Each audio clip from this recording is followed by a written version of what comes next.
The rain had followed me halfway across the state, streaking against the windshield in relentless silver threads. By the time I pulled into the parking lot of the Maplewood Inn, the sky was a solid slab of black, and the neon sign above the lobby flickered like a faulty heartbeat. I wasn't supposed to be here. This wasn't the hotel I'd booked.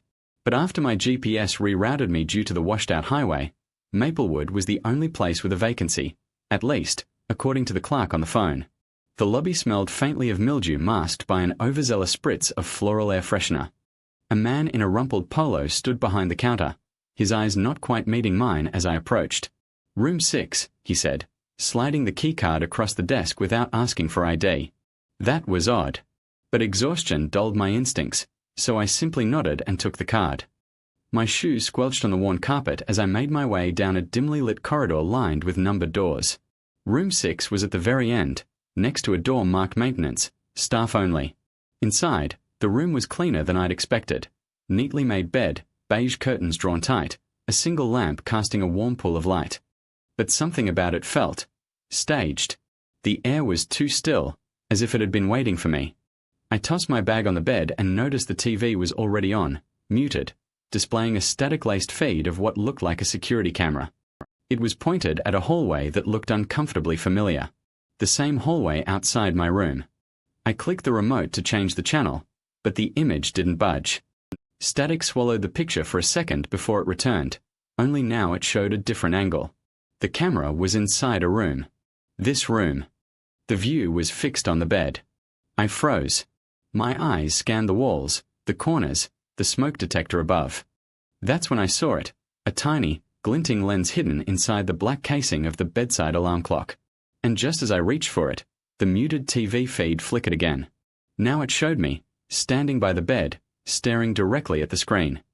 My fingers went cold as I backed away from the clock. The little red light above the lens wasn't blinking. It was steady, watching, recording. I yanked the cord from the wall, but the clock kept ticking, its display glowing faintly in the dim room.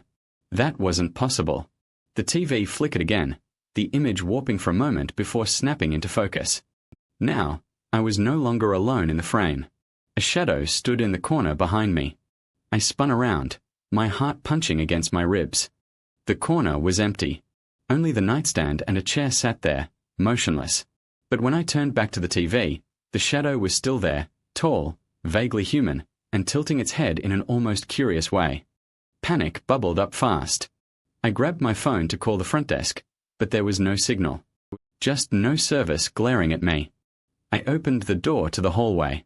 Pitch black. The lights that had been dim earlier were now out entirely, the only glow coming from the faint green exit sign at the far end. Every sound was swallowed by silence. No TV hum from other rooms, no muffled voices, no creak of footsteps. I should have left right then. But something in me needed answers.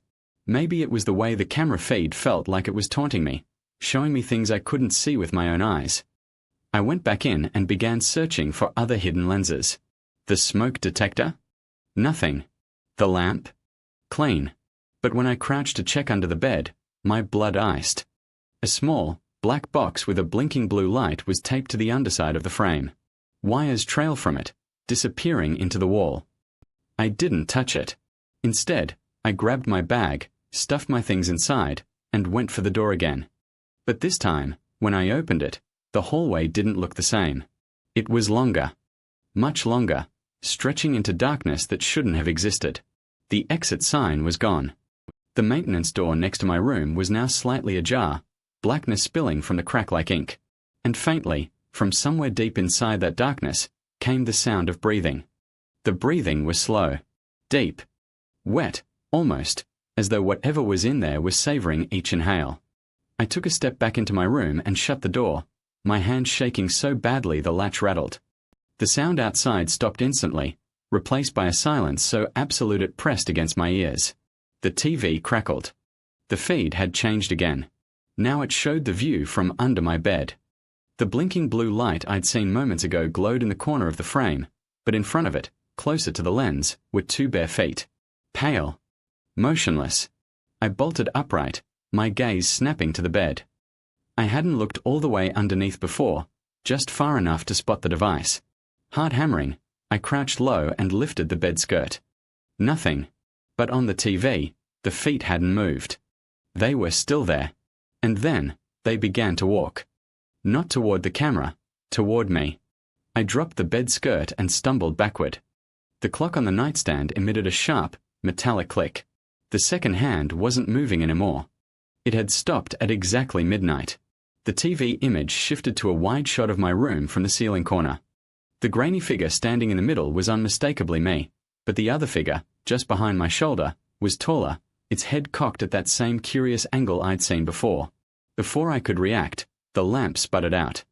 The room plunged into darkness. Then, inches from my ear, a voice whispered, "Don't look behind you." I froze. My breath came in shallow gasps, my mind screaming to run, to move, but my body felt like it was trapped in thick, invisible tar. The voice exhaled, warm and damp, and I swear I felt lips brush my ear. I dropped to the floor, scrambling toward the door.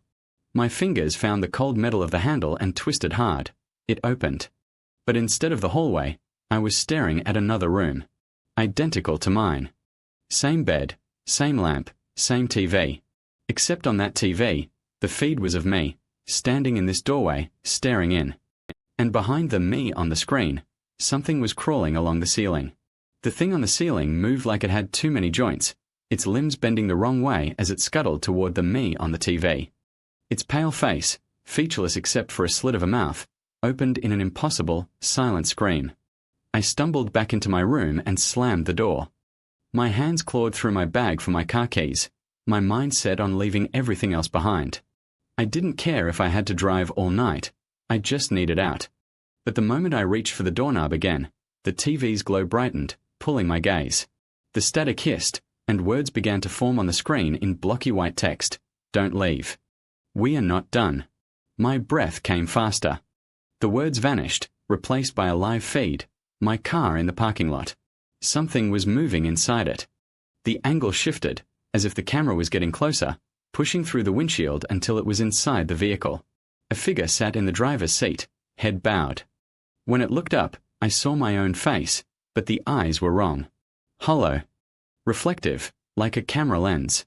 The lights in my room began to flicker in slow, deliberate pulses. Click, click, click. Each time the bulb flared, the shadows in the corners shifted closer. They weren't human. I could make out limbs too thin to hold weight, torsos that bent like fabric in a breeze. And always, always, those glinting, unblinking eyes. The last pulse of light held for longer, and in it, I saw the truth, my own reflection in the TV screen. Except I wasn't holding the remote anymore. A pale, long-fingered hand rested on my shoulder. The light died. Darkness swallowed the room, but the TV stayed on, illuminating just enough for me to see movement in the glass. My reflection smiled, something I hadn't done. Then it stepped forward, out of the screen. I don't remember screaming. I only remember the sensation of falling, my knees hitting the floor, the static filling my head like it was inside me now. The last thing I saw before my vision went black was the hotel room, empty, neat, as if no one had ever been there. And then, just like that, I was watching myself on a muted TV screen, from somewhere far away, unable to move. Somewhere, someone is still watching.